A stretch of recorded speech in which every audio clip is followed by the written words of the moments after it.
আমার আল্লাহ পাক রব্বে কায়নাত রব্বুল আলামিন কোরআন পাকে বললেন, আল্লাহ বলছেন ওয়া মা আদরাকা মাল কারিয়া, আল্লাহ বলছেন ওই কারিয়াটা কি তোমরা কি জানো? আল্লাহ তাআলা প্রশ্ন করলেন, আবার আল্লাহ তাআলা উত্তর দিচ্ছেন। আল্লাহ বলছেন ইয়াউমা ইয়াকুনুন নাসু কাল ফারাশিল মাবসুস। মানুষকে ডাক দিয়ে বললেন, আল্লাহ বলছেন ইয়াউমা ইয়াকুনুন নাসু কাল ফারাশিল মাবসুস। আল্লাহ বলে ওই দিনটা এমন হবে যেই দিনে মানব মণ্ডলী এই মানুষেরা যেমন করে তোলা আকাশে উড়তে থাকে, ওই রকম করে মানুষেরা পতঙ্গের মতো আকাশের দিকে উঠতে থাকবে। মানুষ আবার উঠবে কি করে, তাই কি না? একটা মনে প্রশ্নটা আগে, কি করে উঠবে মানুষ? এত অনেকে আছে 1 কুইন্টাল ওজন, 1 কুইন্টাল 20 কেজি ওজন আছে না, এরকম আছে, সাকে উড়াবে কি করে? আল্লাহ বলছেন বাংলাদেশ শোনো, পৃথিবীর জমিনের মানব তোমরা কি জানো আমি আল্লাহ তাআলা ওই দিন এইরকম পৃথিবী রাখবো না, এইরকম দুনিয়া থাকবে না, ওই রকম সুন্দর আকাশ থাকবে না। আমার আল্লাহ পবিত্র কালাম কোরআন পাকে বলেছেন, আল্লাহ বলছেন ইযা জুলজিলাতিল আরদু জিলজালাহা ওয়া আখরাজাতিল আরদু আসকালাহা ক্বালাল ইনসানু মা লাহা। আমার আল্লাহ তাআলা রব্বে কায়নাত রব্বুল আলামিন বললেন, ওই দিন যেই দিন কিয়ামতের সন্নিকট হবে, সেই দিন আমি আল্লাহ তাআলা ইসরাফিল আলাইহিস সালাম জিনাকে সিংহায় যখন ফুঁক দিতে বলবো, সেই দিন পৃথিবীটা কেমন হবে? আল্লাহ বললেন ওয়াইজা জুলজিলাতিল আরদু জিলজালাহা, সেই দিন মাটি ভূমিকম্পে কাঁপবে, মাটি তত্তর করে কাঁপতে থাকবে। পৃথিবীর এইরকম ভূমিকম্প হবে না যেমন করে আমরা কিছুদিন পূর্বে বাংলাদেশে ভূমিকম্প দেখেছিলাম, যেমন করে কিছুদিন পূর্বে রাশিয়ায় ভূমিকম্প দেখেছিলাম, যেমন করে কিছুদিন আপনার কয়েক বছর পূর্বে আমরা এমন করে ইরানে ভূমিকম্প দেখেছিলাম। এই ভূমিকম্প এগুলো পৃথিবীর মেশিন দ্বারা পরিমাপ করা হয়, যে মেশিনটা দ্বারা পরিমাপ করা হয় ওই মেশিনটার নাম হলো রিক্টার স্কেল। এই রিক্টার স্কেল দিয়ে পরিমাপ করা হয়। কিন্তু যেই দিন আমার আল্লাহ তাআলা এই পৃথিবীকে থরথর করে কাঁপিয়ে দেবেন, যেই দিন ভূমিকম্প হয়ে যাবে, ওয়াইজা জিলজিলাতুল আরদু জিলজালাহা, যেই দিন মাটি এমন করে কাঁপবে, যেই দিন পৃথিবীর কোনো মেশিন নেই মাপ করতে পারবে। সারা পৃথিবীটা টুকরা টুকরা হয়ে যাবে, মাটিগুলো টুকরা টুকরা হয়ে যাবে, পৃথিবীটা চূর্ণ বিচূর্ণ হয়ে যাবে। আমার আল্লাহ বলছেন ওয়া খুরাজাতিল আরদু আসকালাহা, সেই দিন আমার আল্লাহ তাআলা মাটির ভূগর্ভ হইতে সবকে উপরে উঠায়া দেবে। মাটির তলদেশে আপনার সোনার খনি রয়েছে, মাটির তলদেশে আল্লাহ কয়লার খনি বানিয়ে রেখেছে, মাটির তলদেশে আমার আল্লাহ তাআলা লোহার খনি বানিয়ে রেখেছে, মাটির তলদেশে আল্লাহ পেট্রোল রেখেছে, আমার আল্লাহ তাআলা মাটির তলদেশে ডিজেল রেখেছে, আমার আল্লাহ তাআলা মাটির তলদেশে যত খনিজ দ্রব্য রেখেছে। সেই দিন আল্লাহ বলে ওইগুলো মাটির তলদেশে থাকবে না, মাটি সেগুলো নিজের ভূগর্ভ থেকে উপরের দিকে উঠায়া দেবে। কেমন হবে তার চিন্তা করে, সব খনিজ পদার্থ উপরে উঠে যাবে। পেট্রোলে কয়লাতে সবকিছু যখন টাচ করবে, পাথরে পাথরে যখন ঘর্ষণ মারবে, পাথরে পাথরে ঘর্ষণ মারলে আগুন হয় কি হয় না? হ্যাঁ, আমরা যারা ইতিহাস পড়েছি, আগে যারা পড়েছেন ইতিহাস দেখেছেন যে আগেকার মানুষেরা, আদিম যুগের মানুষেরা, তারা পাথরে পাথরে ঘর্ষণ দিয়ে তারা আগুন সৃষ্টি করতো না। এইরকম করে লাইট ছিল না, লাইটার ছিল না, তারপরে মাচিস ছিল না, এগুলো ছিল না। মাচিসটাকে যদি দেখি সেটাও কিন্তু একটা বারুদ অপর বারুদের সঙ্গে ঘর্ষণ করে আগুন তৈরি করে, তাই কিনা? এইগুলো তখন ছিল না। পৃথিবীর জমিনের মানব দুনিয়া থাকবে না, সারা পৃথিবী তছনছ হয়ে যাবে। তাহলে আসমান কি ওই রকম থাকবে নাকি? দুনিয়ার মাটি যখন, পৃথিবী যখন তছনছ হবে, আর ওই আসমানটা সুন্দর থাকবে না? আসমান কি হবে ওটা আল্লাহ বলছেন।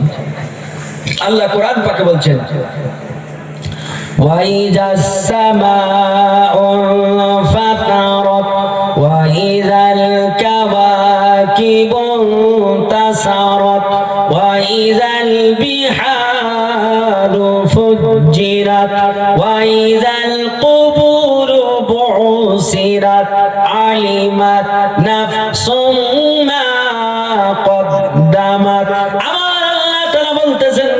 মানুষ শোনো, ওয়াইদা সামাউন ফাতারাত, ওই দিন আসমানগুলো ফেটে চূর্ণ বিচূর্ণ হয়ে যাবে। আসমানগুলো এমন করে ফেটে চূর্ণ বিচূর্ণ টুকরা টুকরা হয়ে যাবে যে আসমানের কোনো অস্তিত্ব থাকবে না। ওয়াইদা সামাউন ফাতারাত ওয়াইদাল কাওয়াকিবু ইনতাসারাত। এই পৃথিবী থেকে কোটি কোটি মাইল দূরে আকাশের ঊর্ধ্বে, আকাশের উপরে যে মিটমিট করে লাইট দেয় ওই নক্ষত্রগুলো, কাওকাবুন মানে নক্ষত্র। আবার আল্লাহ বলছেন ওয়াইজাল কাওয়াকিবু ইনতাসারাত, কাওকাবের বহুবচন হচ্ছে কাওয়াকিব। আবার আল্লাহ তাআলা বলতেছেন ওই দিন আকাশের নক্ষত্রগুলো নক্ষত্র থাকবে না, ওগুলো ঝরে ঝরে জমিনের দিকে পড়তে থাকবে। সূর্য ঝরে জমিনে পড়বে, চন্দ্র ঝরে জমিনে পড়বে। বলুন জমিনের অবস্থা কেমন হবে? কারণ এই পৃথিবী যতটা বড়, এই পৃথিবীর চাইতে 13 লক্ষ গুণ বড় হলো একটা সূর্য, তাই কি না? আমরা ভূগোলে পড়িনি? সূর্য যদি 13 লক্ষ গুণ বড় হয়, তাহলে ওই যে আপনার আকাশে নক্ষত্র কত গুণ বড়? একটা সূর্যের চাইতে কোটি গুণ বড় হচ্ছে এক একটা নক্ষত্র। ধরে বলে সুবহানাল্লাহ। এর চাইতে গ্যালাক্সি আরো বড়, এর চাইতে ভালকান আরো বড়, এর চাইতে প্লুটো আরো বড়। এগুলো কেউ নিজের জায়গায় স্থির থাকবে না, সব নিচের দিকে ছড়ে ছড়ে পড়বে, বুঝলেন কিনা? তাহলে আসমানের কি হাল হবে? এই পৃথিবী সম্পর্কে আমার আল্লাহ বলছেন, আমার আল্লাহ বলেন ওয়াইদাল কাওয়াকিবু ইনতাসারাত ওয়াইদাল বিহারু ফুজ্জিরাত। এই পৃথিবীর জমিনের মানব, তোমরা কি একবার জ্ঞান করেছো আমি আল্লাহ তাআলা পৃথিবী বানিয়েছি? এই পৃথিবীটাকে 4 ভাগে বিভক্ত করে 4 ভাগ আমি আল্লাহ জল বানিয়েছি, 4 ভাগ আল্লাহ তাআলা জল তৈরি করেছেন, 1 ভাগ মাটি বানিয়েছেন। আমার আল্লাহ তাআলা বলতেছেন ওই দিন জলগুলো জল থাকবে না, ওই দিন সমুদ্রগুলো এইরকম স্থির থাকবে না। আল্লাহ তাআলা বলছেন ওয়াইজাল বিহারু ফুজিরাত, বাহরুন মানে হলো সমুদ্র, আর বাহরুনের বহুবচন হলো বিহার। আমার আল্লাহ তিনি বলতেছেন দুনিয়ার বুকের মানুষ শোনো, ওই দিন সমুদ্র এত গতি বাড়াবে, এত গতি বাড়াবে, এত গতি বাড়াবে, সমুদ্রের পানি এত বাড়বে, সারা পৃথিবীকে হাবুডুবু করে চুবানি খাইয়ে দেবে। সুবহানাল্লাহ। হবে পানি সারা পৃথিবীকে ডোবাতে পারে কি পারে না? সারা পৃথিবীকে ডোবানোর জন্য শুধু একটা মহাদেশ আন্টার্কটিকা, আন্টার্কটিকাতে যত বরফ আল্লাহ জমিয়ে রেখেছে, এক আন্টার্কটিকা মহাদেশের যদি বরফগুলো গলে যায় তো সারা পৃথিবী তলিয়ে যাবে। এই যাবে কি যাবে না? আরো বরফগুলো তো স্টকে থাক, বুঝলেন কিনা? আল্লাহ তাআলা বলছেন ওয়াইজাল বিহারু ফুজ্জিরাত। আল্লাহ বলেন দুনিয়ার মানুষ রে, আমি আল্লাহ তাআলা সারা পৃথিবীকে জলময় বানিয়ে দেব। সারা পৃথিবীর সমুদ্রগুলো গতি বাড়াবে, সারা পৃথিবীর সমুদ্রে এত জল বাড়বে, সারা দুনিয়া জলময় হয়ে যাবে, পৃথিবীতে কোনো জীব বলে থাকবে না। ওই টাইমে যদি আপনি থাকেন আমি থাকি, কি অবস্থা হবে? কি করুণ অবস্থা হবে? হবে কি হবে না? একটা মানুষকে নদীতে ফেলে দিবেন, পানিতে ফেলে দেবেন, যে সাঁতার জানে না, দেখবেন কি কষ্ট হয় তার। হ্যাঁ, সারা দুনিয়ার বিনিময়ে বলবে আমাকে ওখান থেকে বাঁচাও, বলবে না? জমি জায়গা যা আছে সব নিয়ে নাও, কিন্তু আমাকে ওই ডুবা থেকে বাঁচাও। হ্যাঁ, কিন্তু বাঁচাবে তাকে সেই দিন। কিন্তু আমার আল্লাহ পাক রব্বে কায়নাত রব্বুল আলামিন কত দয়ালু। আমার নবী বলেছেন ও পৃথিবীর জমিনের মানব শোনো, ওগো আমার উম্মত উম্মতানি কান খুলে শোনো, যারা আমার নবীর উম্মত উম্মতানি হবে তাদের এমন গজব দেবে না, এমন গজব দেবে না। যেই দিন আল্লাহ আযাব নাজিল করবে সেই দিন থেকে 40 বছর আগে আল্লাহ দুনিয়ার সব মুসলমানকে উঠিয়ে নেবে। এই মুসলমানগুলো কিভাবে মারা যাবে একটু আপনারা জানেন? পুরো মাহফিল কেউ জানেন? জানেন না? হ্যাঁ না বলেন না গো, জানেন না তো শুনতে চান তা হাত উঠে বলেন ইয়া রাসূলুল্লাহ, ইয়া রাসূলুল্লাহ, ইয়া রাসূল। আর আজকে নবীর ঘর মাদ্রাসার জন্য জলসা কালেকশন আমার পূর্বে বক্তা করেছে, তবে আমিও আপনাদের ভিতর থেকে 10 জন ব্যক্তিকে 1000 টাকা করে দিতে চাই যে আপনারা নবীর ঘর মাদ্রাসায় 10টা ব্যক্তি 1000 করে দেবেন, আর আমি শোনাবো যে সেই আযাবের ধরনটা কেমন, কিভাবে পৃথিবীর মুসলমান তারা ইন্তেকাল করবে, কিভাবে আল্লাহ তাআলা তাদের নেবে ইনশাআল্লাহ বলবো। কেন? নবীর ঘর মাদ্রাসা, আল্লাহ রাসূল বলেছেন আল মাদ্রাসাতু বাইতি, মাদ্রাসা হলো আমার ঘর। এই রাসূলুল্লাহর ঘরে যারা দান করবে এটা হচ্ছে সাদকায়ে জারিয়া।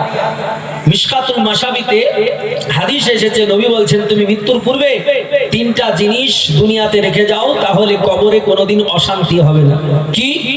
আল্লাহ নবী বললেন প্রথম যে ওয়ালাদুন সালিহুন, নেক সন্তান রাখো। যদি এটা না পারো তাহলে তুমি এমন জ্ঞান পৃথিবীতে ছড়িয়ে যাও, তোমার জ্ঞানে মানুষ উপকৃত হবে আর তোমার জ্ঞানের চর্চা করবে। আল্লাহ নবী বলছেন ওটাও যদি না পারো তাহলে সাদকায়ে জারিয়া করো, প্রবাহিত দান, যে দান আপনার এমন যে আপনার মরার পরও 20 বছর 25 বছর 30 বছর থাকবে, মানুষ উপভোগ করবে, আর ওই দানের কারণে আল্লাহ তাআলা আপনার কবরের আযাবকে মাফ করে দেবে, বলে সুবহানাল্লাহ। এর মধ্যে একটা হচ্ছে মাদ্রাসায় দান, সাদকায়ে জারিয়া। তো আমি ইনশাআল্লাহ ওয়াজ করব, জলসা আপনার আদায় করব না, তবে 10 জন ব্যক্তি দেখতে চাই। কি নাম আপনার? আপনার আব্বার নামে। আপনার নাম কি? মিনহাজুল, সুবহানাল্লাহ, কত সুন্দর নাম গো। মিনহাজ মানে হচ্ছে তারিকা। এই তাকান, আমার দিকে তাকান, আপনার নামের মানে কোনোদিন শুনেছেন? তো শুনেন আজকে। মিনহাজ মানে তারিকা, মিনহাজ মানে নিয়ম, মিনহাজ মানে কানুন, মিনহাজুল ইসলাম, ইসলামের কানুন, ইসলামের রাস্তা। সুবহানাল্লাহ। কত দিয়েছেন? 1000। যা বলেছি তাই দিয়েছেন, সুবহানাল্লাহ।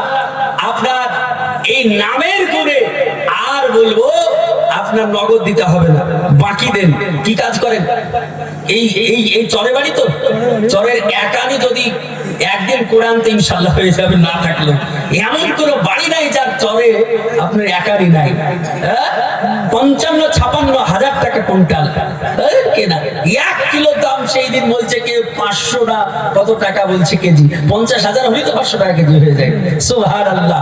আমি বলবো আর 1000 টাকা দিয়ে 2000 পুরো করে দেন। কেন বলছি শুনুন, আপনার এক নামের গুণ। দ্বিতীয়, আল্লাহ তাআলা রব্বুল কায়নাত বলেছেন ওয়া খালাকনাকুম আজওয়াজা, আল্লাহ বললেন বান্দারে আমি যা বানিয়েছি সব জোড়া জোড়া বানিয়েছি, একটা নারী তো একটা পুরুষ বানিয়েছি, জান্নাত তো জাহান্নাম বানিয়েছি, আসমান তো জমিন বানিয়েছি, নেগেটিভ তো পজিটিভ মানুষ করেছে। তাহলে 1000 জোড়া হচ্ছে না বেজোড়া? সুবহানাল্লাহ। লিখেন নারে তাকবীর, নারে রিসালাত, মিনহাজুল ইসলাম সাহেব 2000 টাকা দাতা বলি জিন্দাবাদ। সুবহানাল্লাহ। দান তো 10 টাকাও নিয়েছে, চাদর দিয়ে নিয়েছে, আমি দেখেছি। 1000 মানে আশাটা দুষ্কর, তবু আমার ভাইজান তিনি 2000 টাকা দিয়েছেন নবীর ঘরকে ভালোবেসে। আর আমি বলবো ভাইজান যতদিন বাঁচবেন একটু আল্লাহকে সাজদা করার একটু মনোযোগী হন, মানে নামাজ একটু মঞ্চে মঞ্চে। তো যাই হোক 2000 টাকা দাতা সকল বলি জিন্দাবাদ। আচ্ছা বসুন ভাইজান। আর বলবো কোন আল্লাহর বান্দা আছেন? আমার অনেক বক্তব্য, গুরুত্বপূর্ণ আলোচনা আমি যেগুলো বলবো কিন্তু হয়তো সময় পাবো না, রাত্রি গভীরের শেষে আপনার এইরকমই হয়। তবে মা বোনদের জন্য আমি অনেক বক্তব্য যেগুলো কথাগুলো বলতে পারবো না, তার জন্য একখানা কিতাব একটা দাও। আমি একখানা কিতাব নিয়ে এসেছি, এই কিতাবটা মা বোনেরা, বাপসি আমার ভাইরা আপনারা সংগ্রহ করবেন, অনেক ফায়দা, অনেক কিছু পাবেন। এই যে অনেকে বলে না, কোরআনে বলেছেন আল্লাহ যে তোমরা পর্দা করো, অনেকে বলে পর্দা করবো কেন, পর্দা করে লাভ কি? আপনি পর্দা করলে আপনার কটা অসুখ আল্লাহ দেবে না। আল্লাহ তাআলা রব্বে কায়নাতের নবী বলছেন, যখন তুমি নাপাক হবে তখন পাক হয়ে নাও। পাক যদি হও, যদি পবিত্রতা থাকো, তাহলে আল্লাহ কটা অসুখ থেকে আপনাকে হেফাজত করবে, বুঝলেন কিনা? আপনি যদি আপনার ফরজ গোসল সঙ্গে সঙ্গে করে নেন, কটা আপনার অসুখ আল্লাহ দেবে না। আর স্কিনের কয় প্রকারের চর্ম রোগ হবে না, বুঝলেন কিনা? এইরকম করে নামাজ যদি পড়ে, শিরা, এই যে শিরা আমাদের আছে কিনা, কখানা শিরা সতেজ থাকে, আর নামাজ না পড়লে কতটা শিরা ব্লক হয়ে যায়। মাজাদ কোরআন ও হাদিসের পরে বিজ্ঞান দিয়ে আমি লিখেছি, বহু রকম আপনার তথ্য আছে।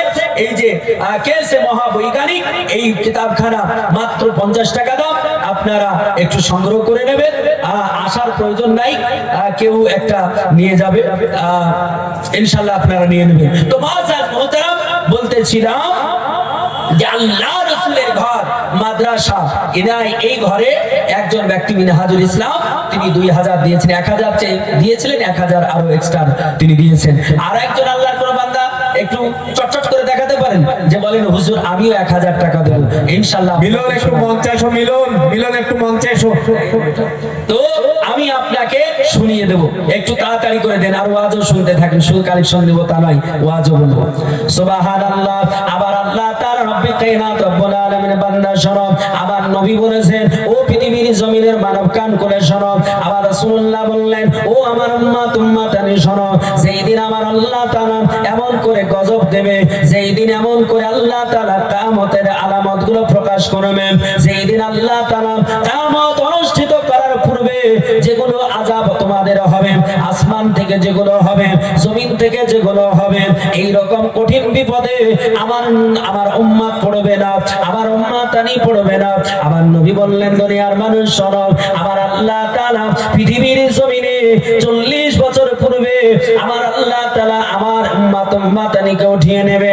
আমার আল্লাহ যেই দিন কিয়ামত হবে, সেই দিন থেকে 40 বছর পূর্বে আল্লাহ তাআলা একটা হাওয়া বইয়ে দেবেন, পৃথিবীতে একটা বাতাস বইবে, একটা হাওয়া বইবে। বলুন, হাওয়ার কোনো দিক আছে নাকি? বাতাসের দিক আছে? বাতাসের কোনো দিক নেই, বাতাস উপর দিয়ে চলতে পারে।